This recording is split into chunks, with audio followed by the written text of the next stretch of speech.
Hi, everyone. We want to welcome all of you to the UC San Diego Division of Graduate Education and Postdoctoral Affairs virtual grad prep series. My name is Angeline Yang. I'm the Director of Outreach, Access, Recruitment, and Retention, OER Squared, and we're excited to have all of you today at this session. Today, we will be talking about UC San Diego Graduate School funding. We have our speaker, who is Shauna Slabiota, who will be giving a presentation about this topic. And we will also have panelists who are PhD students, Alexia Moore, who is a biochem student, and Stephen Reinders, who is a PhD student in sociology. So we want to turn this over to Shauna Slabiota. Thank you so much, everybody. Thank you, Angeline. Thank you to all of our attendees today. It's lovely to see you on the webinar. I just wanted to make a note that we are utilizing live closed captioning because it is live. There is going to be some mistakes, unfortunately, but this session is being recorded, and when it is going to be posted later online, we'll be sure to make sure that the captioning is correct at that time. So thank you for your patience with that. So welcome to today's session on graduate student funding. This is part of the virtual grad prep series presented by UC San Diego. This session will be recorded, like I mentioned, so you will have the ability to revisit this content at a later date. For those of you joining us live, you have the ability to ask questions via the Q&A feature in Zoom. And we'll have a question and answer session a little later in the session. We'll also, you'll be able to ask questions of current UC San Diego graduate students as well as myself, so that we can help get all of your funding questions answered. So again, my name is Shauna Slabiota. I use pronouns she and hers, and I work in the Division of Graduate Education and Postdoctoral Affairs at UC San Diego. In this role, I work with a lot of graduate students. I am happy to share what I know about graduate education and graduate funding. So please feel free to ask any questions that you have. In this presentation, we will start with an overview of graduate school funding and then bring on camera our current UC San Diego graduate students to share about their own experiences. And again, you can use the Q&A feature to ask questions of myself or our students. With that in mind, let's get started. So I'm going to start this presentation by giving a very high level look at what we are talking about when we say a graduate degree.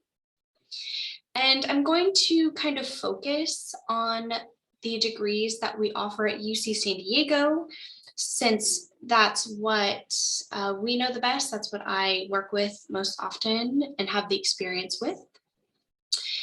If you are interested in a degree that's a little more specialized, such as a medical school program, pharmacy, dentistry, law, then you may want to reach out directly to those programs to find out more information about the way their financial structure is, what their financial structure looks like. Again, I'm kind of focusing on more of the MS, MA, PhD programs, because that's the majority of what we offer at UC San Diego. And this is, again, a very high level look. Individual programs will look differently, they'll be structured differently, but just to kind of give us all a sort of foundation as we move into the more specific funding aspect of this session. When looking at master's versus doctoral degrees, the master's program is going to be a shorter program. You're looking at somewhere between 1 and 3 years generally, and the emphasis is more on coursework as compared to the doctorate. Academic research may be a part of the master's experience, but that again varies depending on your program or your institution. Oftentimes, the sort of culminating assignment is a comprehensive exam, or it could be a project or a portfolio. It could be a thesis, but that's not necessarily a requirement, again, depending on your program. In contrast, the doctoral degree is going to be about 5 to 7 years. I should say a PhD degree is about 5 to 7 years. We also offer an EDD, a Doctor of Education at UC San Diego, and that's structured a little differently. It's more like 3 years, 3 to 4. But with a doctoral degree, the emphasis is on your original research project. So the coursework is almost a secondary component, and that tends to happen early in your experience. And then after that, all of your attention is being put on your research and your dissertation. And at the end of this experience, you will be doing a oral defense in front of faculty members where you're presenting your research as well as submitting your doctoral dissertation to your institution. And just something to keep in mind, the terminal degree, what we call a terminal degree, which is essentially the final degree that one can get in the field, it might actually be a master's depending on your field. And one example is the MFA degree, Master's in Fine Arts, which is considered a terminal degree for that field. So depending on what you want to study, you might be looking at master's or doctoral or both. It just depends on your discipline. So this is an important place to start because the decision about what type of degree that you would like to go on for after a bachelor's is going to affect the financial piece. So there's going to be a lot of considerations when you are selecting a program that will affect the way the finances are structured. So this is something to keep in mind. And that's why I want to start here. There's definitely other considerations, and we'll go into a little bit more detail on those right now. So, and for the type of program, definitely something that you're going to be making a decision on when you're thinking about going on to grad school. We talked a little bit about master's or doctorate, but there's other considerations as well besides that. So for example, if you are in the engineering field, maybe you're looking and you know you want to get a master's, you might be looking at an MS program or an MEng program. It's less likely to be looking at an MA, but that's possible, and even in certain STEM fields. So you want to be thinking about the type of program. You also want to think about your specialization, because there could be a limited number of those programs available, just depending on how specialized you want to be. The length of program is certainly a consideration.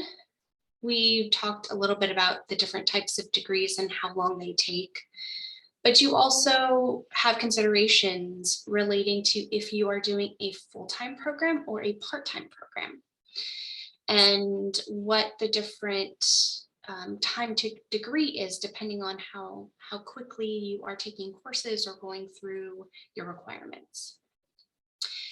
Don't be afraid to ask an institution or a department what the typical time to degree is. For our division, we do have data on our website that lists the average time to degree. So this information is available. If you don't see it, again, don't be afraid to ask, because when you're setting out to plan your finances, you need to know how long you'll be in your program. Type of institution, definitely a consideration. Public schools versus private schools. If you may have some type of out-of-state tuition, that is a factor depending on where you decide to go. Also, just the individual graduate program versus the overall institution. So sometimes programs may have additional fees that are associated with just that program in addition to your institution's tuition. So these are all factors to consider. Format of the program, if it is in person or online or a hybrid, is going to affect what the funding is. So this is not necessarily just tuition. Of course, that is a part of it. But if you are looking at something in person, do you have to relocate? What are the housing or the living expenses like in the area that you're considering relocating to?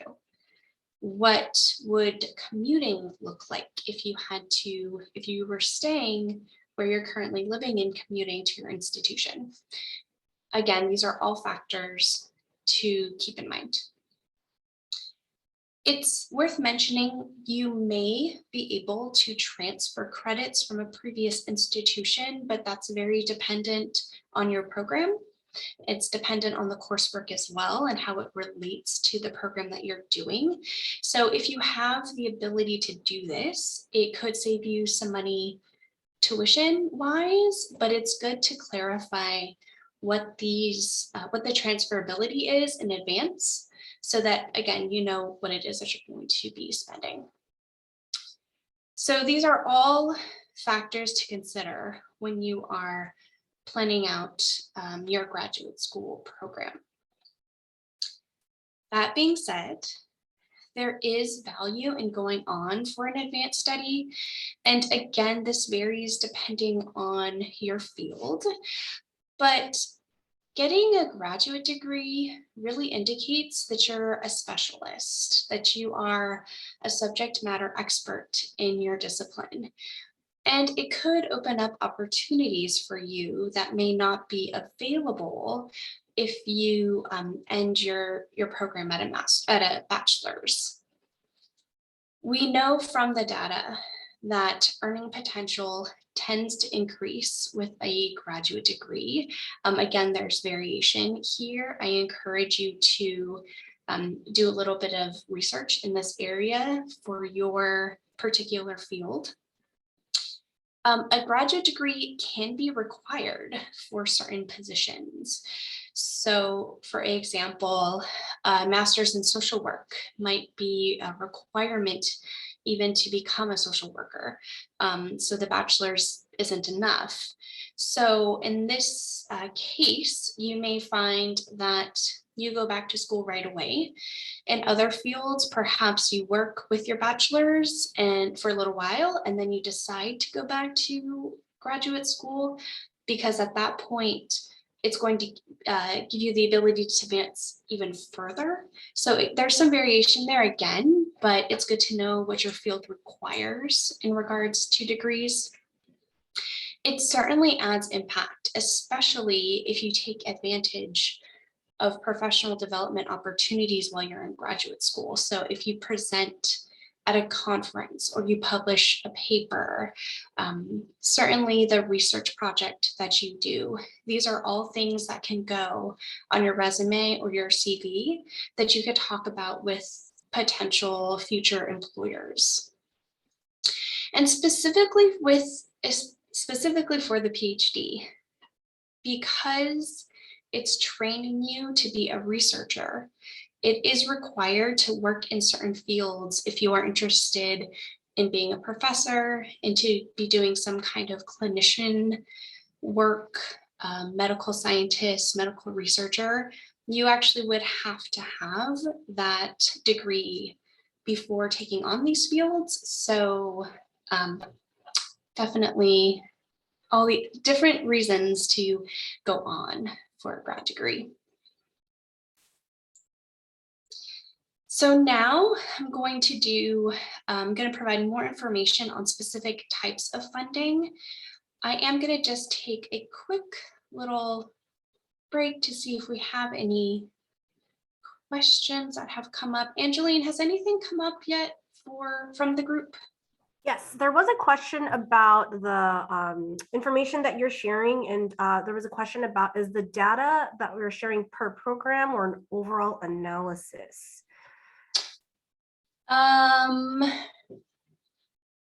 Okay, I would need a little bit more information. The information I'm presenting that I just presented or that I'm about to present, do you know?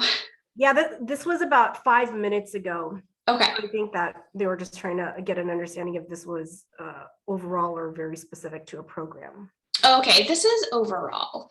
Yeah, I don't have a specific program in mind when presenting this material. It's meant to be fairly broad in the information presented. I hope that answers the question. If not, just send a follow-up and we'll figure it out. And those were all the questions that were in the chat so far. Okay, great. Thank you so much, Anna. So again, to do a bit of a deeper dive into the different sources of funding, there are various categories of funding that's available. So fellowships, very popular method for funding a graduate degree. It can be really valuable as a mechanism because this is money that is not tied to hours worked. So if you have a fellowship and you know your fellowship is going to pay you $2,000 a month or whatever the amount is, you know that it's not, again, tied to work that you've done that month. You can plan because it's a consistent amount in that situation, for example. It's also nice because the money goes directly to you in many cases as a direct payment often. And so there's kind of no middleman that way. When we talk about fellowships, I do want to make the distinction between what we consider internal fellowships and external fellowships. So at UC San Diego, internal fellowships come from UC San Diego funds. So this might look like money that comes from your department. Your department may support you with a fellowship, and that money, again, is coming from the department and going to you. External fellowships come from outside of UC San Diego. So some examples might be funding that comes from the National Science Foundation, NSF, the National Institutes of Health, NIH. There could be funding that comes from from a company or from some other kind of sponsoring institution. But again, it's outside of UC San Diego. The nice thing about having an award not tied to an institution means hopefully that when you are deciding on a graduate program, you know you have that money regardless of which institution you go to. So that does give you some flexibility and some freedom there. Private scholarships, these come from a private funding body. This could be, for example, the Ford Foundation Fellowship. The Sloan Foundation has a program at UC San Diego, and that's supported by a private endowment as opposed to the NSF or NIH. So there's examples of this in the funding world as well. And just know that in that situation, the reporting that you provide to the organization just might look a little different if it's a private institution, and the way they kind of organize their funds could look a little different. It just depends. Student employment. So you could be employed during graduate school, and this is money that would come to you based on how many hours that you work. So I'll go into a little more detail later, but what I'm generally talking about are graduate student researcher positions, also known as research assistants or teaching assistants. But again, it's payment made to you in exchange for work that's done. If you are employed and considering returning to school, some employers will provide educational assistance. It's a great way to get to help with an advanced degree. However, there may be requirements to stay with the company for a certain amount of time. They may have their own kind of considerations. So if you see yourself being with that employer for a long time, if they can provide some flexibility, it could be worth it. If you don't see yourself staying there for too long, you may want to consider looking at other opportunities. I've mentioned loans here, and certainly it's an option, but I encourage folks to explore some of the other mechanisms that I've mentioned earlier, and then consider loans last, if that is possible. I know everyone's financial situation is different, but just keep in mind that loans have to be paid back. So in that respect, it's different from fellowships or employment, for example. I should say student employment. So certainly on here, but not really the focus of what I'm talking about today. So what I have here are some resources that will provide information on scholarships and fellowships. And I'm going to go ahead and put links here in the chat. Let's just see. Hopefully these all work out pretty well so that you'll be able to explore these. So definitely check out these sites. They provide information on different funding opportunities that are available.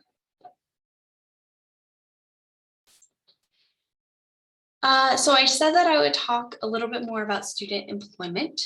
So graduate students can be employed at our university as graduate student researchers, which we refer to as GSRs. Other institutions call them research assistants or RAs. And these are people who work under a faculty member doing research with that faculty member. We also have instructional assistants positions at our campus. These are teaching assistants, also known as TAs. They could include tutors or graders. And these individuals generally are assisting an instructor with managing a course. You could also be hired by an academic program on our campus. So for example, we have writing programs on our campus that help students with their writing, and they will employ graduate students sometimes to help with the writing programs, to help our undergrads improve as writers. So it's much more on the academic side than the research side. And again, you would receive a salary for hours worked, and you may get some kind of tuition assistance, but it depends on the institution and the appointment and the program. So just keep that in the back of your mind. These vary a lot in terms of what they look like. I think I've kind of alluded to that. And you may need to do digging in certain situations. You might have to really go out there and kind of chase these employments in some situations. So just keep that in mind. You have to kind of chase the fellowships as well. Often you are putting together a whole application packet for it. But just again, know that these are opportunities. And as a graduate student, it's actually not at all unusual that your funding, especially over the entire time that you're in grad school, will include multiple different mechanisms. So you might have a fellowship your first year and transition to a GSR or a TA in your second year. Your funding might actually change term to term, which it just kind of depends on the award. It depends on what kind of funding your faculty member might have. So by the time that you finish your grad degree, it's not unusual to have been funded in multiple ways. So keep that in mind. So this kind of concludes this sort of presentation portion of our session. I'm going to transition to our students that are available to answer questions. But before we move on, are there any questions from our audience on anything that I've presented so far?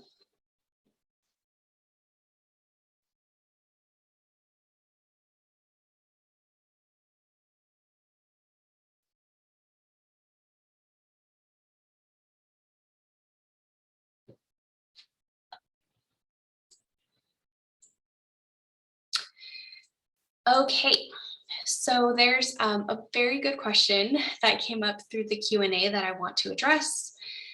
Is money received through fellowships tax-free? Using $2,000 as an example, do you receive the full $2,000 each month, or are taxes taken out? So I just want to touch upon this to say the information I'm providing is very general. So this may not be true in 100% of the cases. You really want to look at what the funding body is for the money to confirm what I'm about to say and make sure that they don't structure their award in a different way. But for example, with fellowships received through UC San Diego, taxes are not taken out of your payment. So if your fellowship, in this case, gave you $2,000 a month, you would get that full $2,000. However, it may not be tax-free. So at the end of the year, so when that April 15th tax deadline, that's the deadline in the US, when the April 15th deadline comes around, you would have to submit your taxes like everyone else. And the money that you took in through your fellowship may not be tax-free. So you want to be aware in advance and try to plan for that if you can.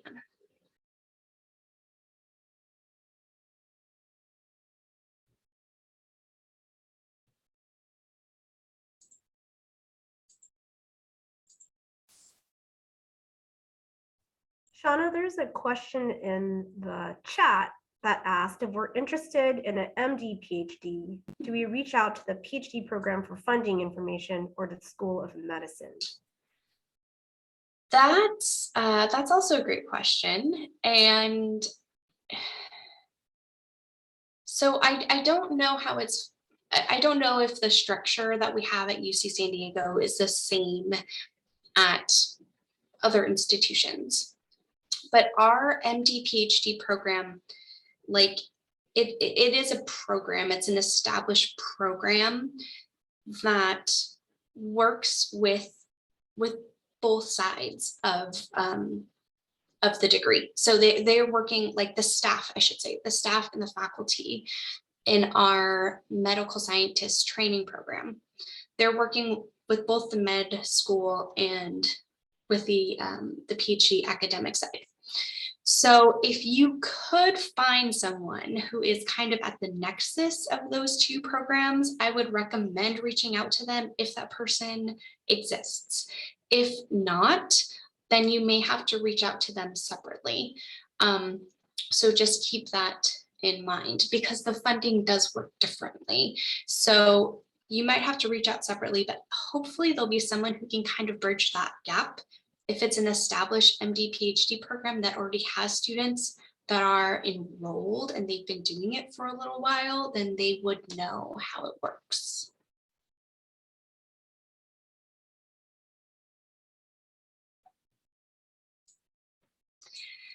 All right. Well, it is, I believe, time to go to our students. I do have this quick introductory slide, and I hope the information on here is correct. Alexia and Stephen, please feel free to let me know if I have put something that's not right. But we do have two current UC San Diego graduate students available who've made themselves available today. Thank you very much, to answer questions. They are both on video. Thank you. And how about we ask them to do a quick introduction, if you all don't mind, and if we could start with Alexia. Yeah, thank you for the introduction. Hi, everyone. I'm Alexia Moore. I am I'm about to be a fifth year PhD student in chemistry and biochemistry. And I think most people on this call have heard this, but yeah, I went to Howard for undergrad. I did the STARS program, and the two fellowships that I have are the Nsf Grfp and the UC HBCU fellowship.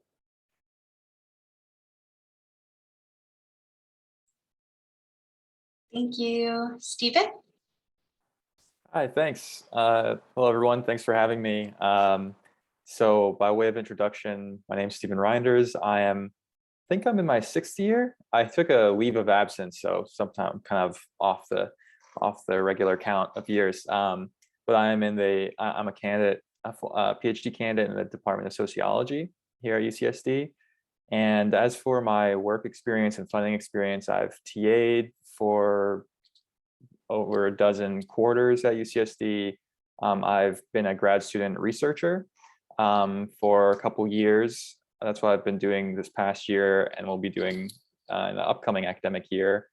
I also have received internal fellowship within my department.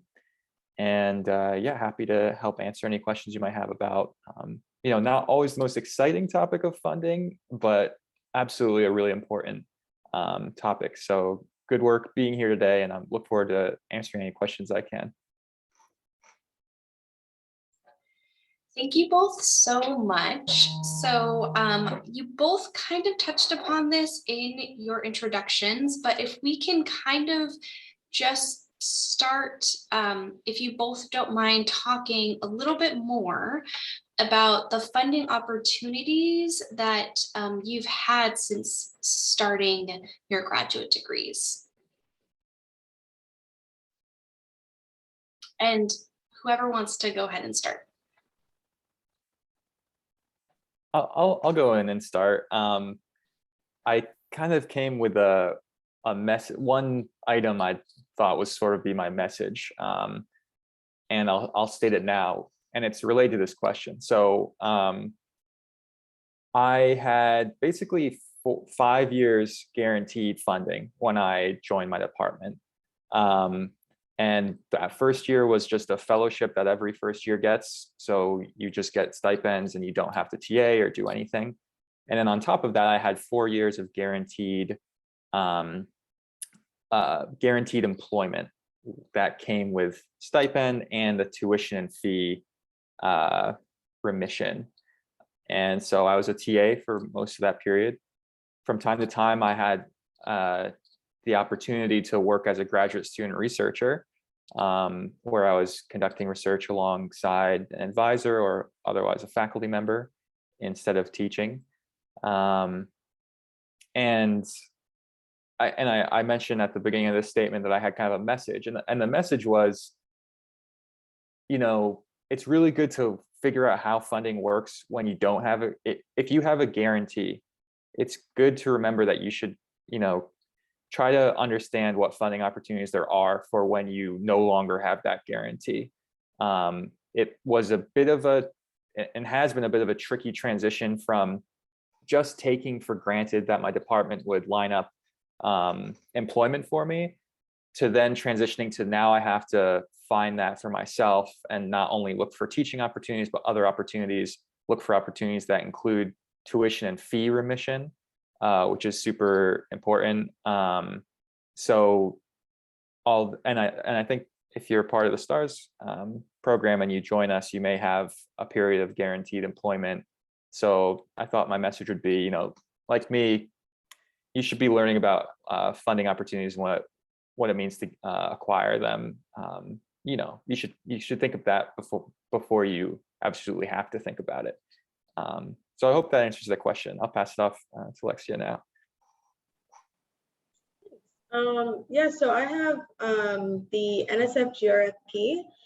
So it's one of the programs that was mentioned earlier. So the Nsf Grfp is a outside funding source. So you can apply in your undergraduate, and you can apply once in your grad program. So I would encourage everyone to apply when they're an undergrad. I applied during my senior year. And so going into grad school, when I was applying, I already had 3 years of guaranteed funding.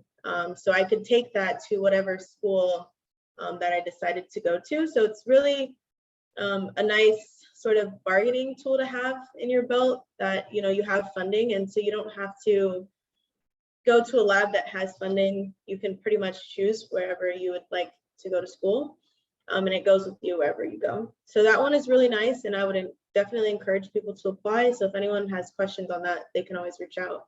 And then the second one that I have is from doing STARS in the UC HBCU program, and that one is also partially external fellowship. It's from the 2 years come from the UC Office of the President, which is nice as well. This helps you with not TAing sometimes when you come with your own funding. And then I think the other 3 years comes from your department or grad division. I'm not really sure. But yeah, so that's what I have. I have all, for the most part, external fellowships.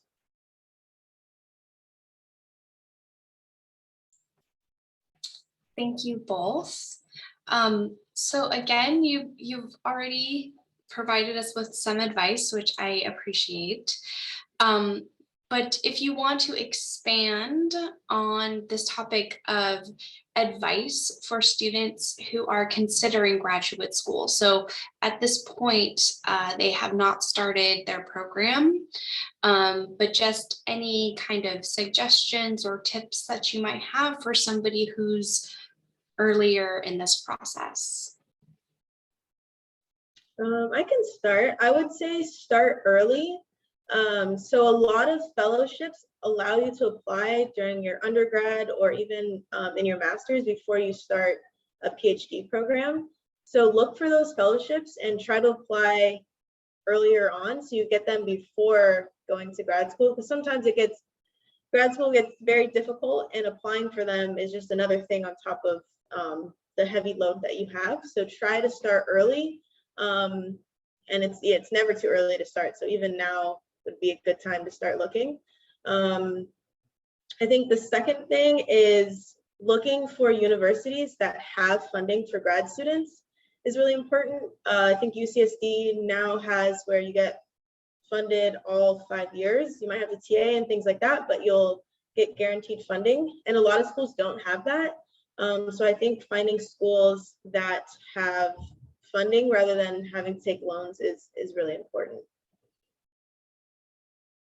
Yeah, I would just underscore both of those pieces of advice as really the most important, and add that, you know, try not to be held back by feeling like you're not ready to apply for these things. You are ready. There's no harm in applying, and really, even if you applied and never, you didn't get the outcome you want, or something, it's still good practice really to do these, to have to write up your research agenda, and so I would just add that, don't be discouraged by feeling like it's too early. If anything, you're just getting ahead of the curve. Yes, and then definitely, you're in a position where you aren't in a department yet or in a university yet. So this should be a criteria you use when thinking about programs, and perhaps juggling different offers. Think about the funding situation, inquire about it. And if you have a need, and there's a department that has offered you admissions, if you have a need, I would encourage you to communicate that need. And sometimes if you have, a financial need, if you feel like you need a certain amount of guaranteed stipend or whatever it may be, communicate that and ask what they can do for you. If you have multiple offers, then that's a good situation to be in, where you can say, hey, look, I have this offer. I want to come to your department, but I have this much from another department. Can we do anything? But even without that, I think you should feel comfortable communicating your financial need and seeing what they can do. The worst that can happen is they can say no. And then the last piece of advice I had may be more specific to social science. In STEM, I think the way that graduate students are integrated into existing labs that have funding looks a little bit different than it does in social science, where people are operating in labs with multiple students and employees.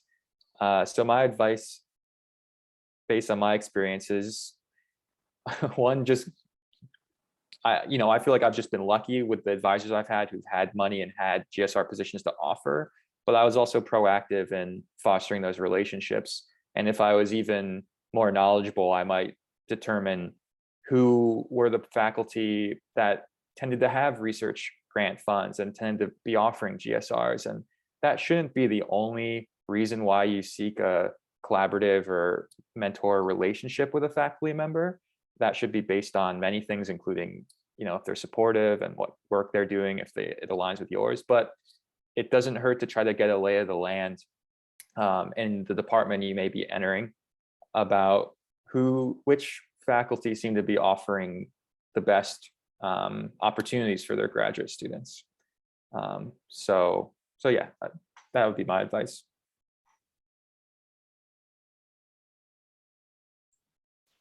Thank you both so much. Those were the questions I had to kind of just jump off to start off our conversation.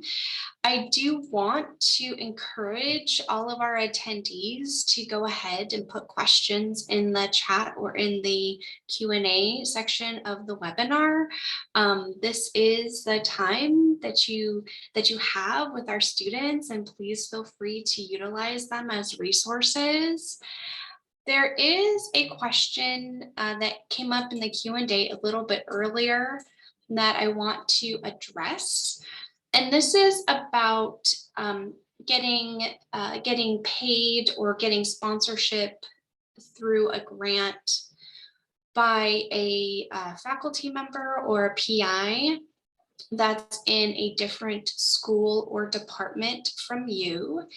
And at UC San Diego, that's certainly allowed. But you would want to work with your department, your home department or program to just facilitate this, because it could be that your program has for example, there's a requirement for you to serve as a TA in your your second quarter or your third quarter or something like that. And that's a department requirement. And so if you are receiving funding from somewhere else, they may have to kind of look at that TA requirement and kind of structuring it in a different way. So it is allowed, but in general, I would say go to your work with the staff and the faculty in your department to just kind of manage that situation. Can I piggyback on that last statement you just made? Yes. I just want to throw out a bit of advice based on my experience. Before I was a graduate student, I was actually a staff member in my department. I worked for a research center, and this is sort of just like a good advice in any type of bureaucracy,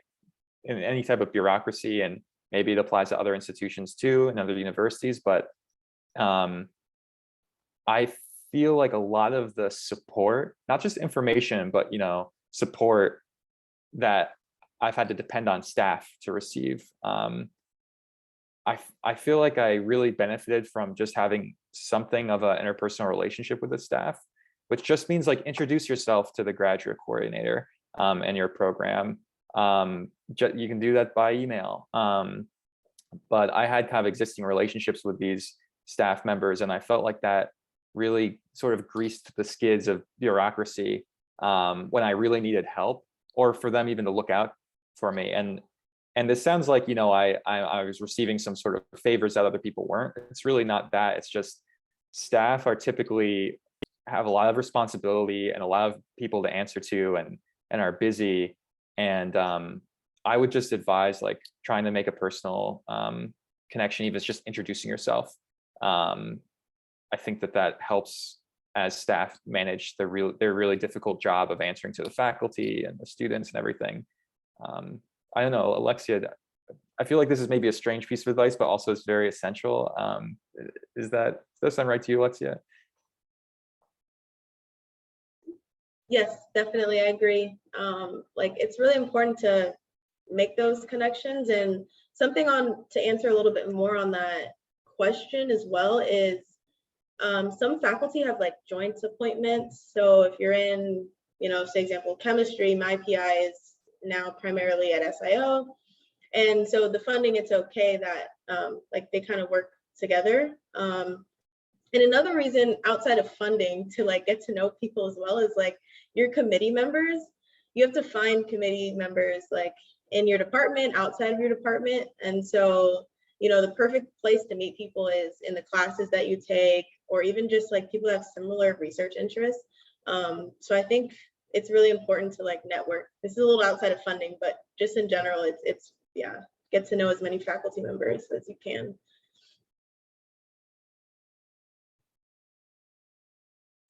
Thank you both so much for your advice.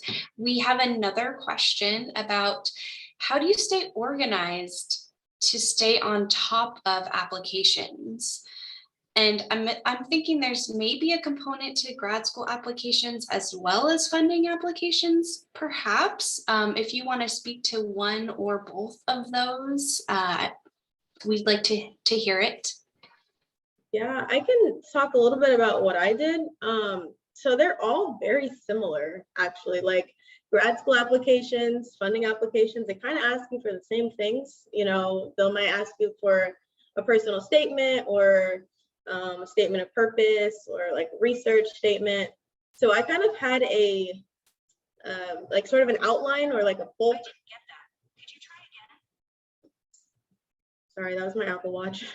I kind of had a bulk sort of draft of an application for each one of those topics, and then I just kind of changed them around for each university or funding application, and that really helped because and then I wasn't starting from scratch on each application, because that would be way too insane. So if you can kind of have the main pointers like about your life, about the research that you've done, about like any classes you might have taken, things like that, and your research interests, then you just kind of tailor them for each application, and that will help you. And then make like a spreadsheet as well, with like when are the application deadlines, what letters of recommendation do you need? Because you want to ask for those way in advance, because PIs sometimes take forever to get them out to you. And so you don't want to miss that deadline. But if you have everything really organized, I think that will help. And yeah, everything also gets submitted around the same time. So it might be like 5 applications that are due in like a 2-week span. So just try to like start early and space it out. I think that will help a lot. All I have to add to that great and comprehensive list of practical advice is, make sure you understand what the various statements are. And a helpful way for me to think about this is like, what genre of writing is this? Like, what is a statement of purpose? When I first started drafting my statement of purpose, it was like an existential statement. I have a degree in philosophy, and so I was also when you're applying to grad school, you might be in a period where you're thinking about your future. You're not certain what you want to do. You're not certain what you want to research. But so my advice is, talk to grad students or talk to any advisors you have and really ask them, like, what is the purpose of the statement? What am I trying to convey? What are admissions people and faculty looking for when they review these things?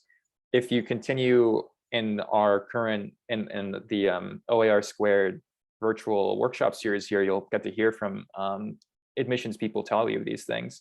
And if you're in the STARS program or you're in other research experience programs, you can talk to those people, grad students. But really, I found it helpful to clarify what I was actually trying to accomplish in each of these statements. And then Alexia is right. They tend to ask the same things and be similar. And when you know what these statements are, what they're supposed to look like or say, what they're supposed to accomplish, then you can really iron out a good statement about your passion for research, about your particular interests, about your journey through life, through undergrad, and your journey up to the point of applying, and connect all those things into why you're applying to the specific department. So really give your time to understand and think about what the objective is for these statements.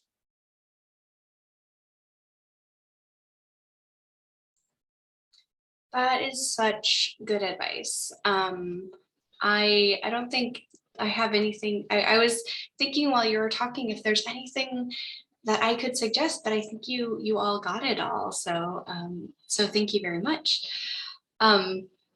Any other questions that folks have about graduate student funding, the different mechanisms, applying? There was a question earlier about taxes, and I just do want to mention that funding in graduate school is a pretty unique kind of situation. And so I would say the same thing for taxes during this time. It's just kind of a little different than somebody who might be working outside of graduate school or have other financial situations. So know that in advance. And I would say look at resources if they're available, if you can find ones that really talk about taxes while you're in graduate school. I would recommend that as well, because it is very unique. Stephen and Alexia, do either you have other resources that have been helpful to you that you might want to mention? All I could mention is I really relied on my colleagues, the other graduate advocates, my cohort. You're all navigating the same questions. Taxes is a great example. And if you're an international student, there's a whole other set of questions. And I find that there are answers to these, that my peers often have answers or some information on these. And so that's been unfortunately, a department or university might not always have like answers to every question you want on a website somewhere. So a good place to start looking is among your peers. And from looking from the just the people in the department who are responsible for these things for helping you. But yeah, really just I've figured a lot of this out by putting my head together with other grad students. Yeah, I would agree with that. I think don't be afraid to also just ask for help for anything that you need. I think generally people are really helpful, from your peers to everyone sitting on this panel right now, and other faculty members. So if you have questions when it comes to applying, you don't know what to apply for, just reach out and ask for help, because you know, all of us were in your position at some point in time, and so we're all more than happy to help. So don't ever be shy or afraid to get help. Yeah, I think I just really want to underscore asking questions and reaching out if you need help. You know, something, an example that I can think of based on graduate students that I've worked with before is funding for a graduate student will probably look, maybe not probably, but will sometimes look differently during the summer session as opposed to the academic year. And so sometimes that's not spelled out super clearly. So don't be afraid, like I said, to ask about the summer. You know, because again, that's just kind of a different time of the sort of academic timetable. So if that is not mentioned, then definitely, you know, ask. So for anything, if it's not clear, just don't forget to ask. But that's a specific example of something that just may not be kind of like clearly spelled out always. So you want to follow up with students or staff or faculty or someone in the program and say, hey, what does summer funding look like? The summer, that was definitely a surprise to my cohort, that we realized, oh, we're getting paid, you know, 10 months out of the year. And that I have to preface this final statement as my final statement because I have to run right at 1 o'clock. But we're telling you to don't be afraid to ask questions, but also you might not know the questions you should be asking. I think it's great someone asked about taxes. That wasn't on my radar, right, as I was applying and everything. And so what are the right questions to ask? Again, talk to hopefully your graduate people you know who are graduate students already, your graduate advocates if you're in the STARS program. If you're just in any program, try to connect with anyone who has had the experience, and they'll know, they can help you fill in, you know, what questions you should be asking, what you should be aware of. But with that said, I'm really grateful to be part of the panel, and thank you so much for having me. And I have to run now, but I encourage everyone in the audience to keep coming to the admissions panels and the other virtual program Angeline and Shauna have planned. So thanks. Thank you, Stephen. We really appreciate you making the time today. So we are about to our time, and I don't see any other questions coming through, so I think we'll probably wrap up. Angeline, I wanted to check if there were any closing announcements that you wanted to make before we go ahead and adjourn. Yes, so we first of all want to thank our speaker and presenter, Shauna Slaviota, for that incredible presentation, very informative. Thank you so much. We also want to thank our panelists, Alexia Moore and Stephen Reinders, for the support you have always given us and the support that you continue to give our students, and for being such an incredible resource to our students. So thank you so much for that. And then to the attendees for the rest of the virtual series, we have on Thursday an opportunity to meet with cognitive science, data science, and psychology. And then on Monday, we'll have an opportunity to meet with biological sciences, biomedical sciences, neurosciences. And then on Tuesday, we'll have engineering program coordinators as well. So thank you so much, everybody. And we look forward to seeing you to our upcoming sessions. Have a great week, everybody.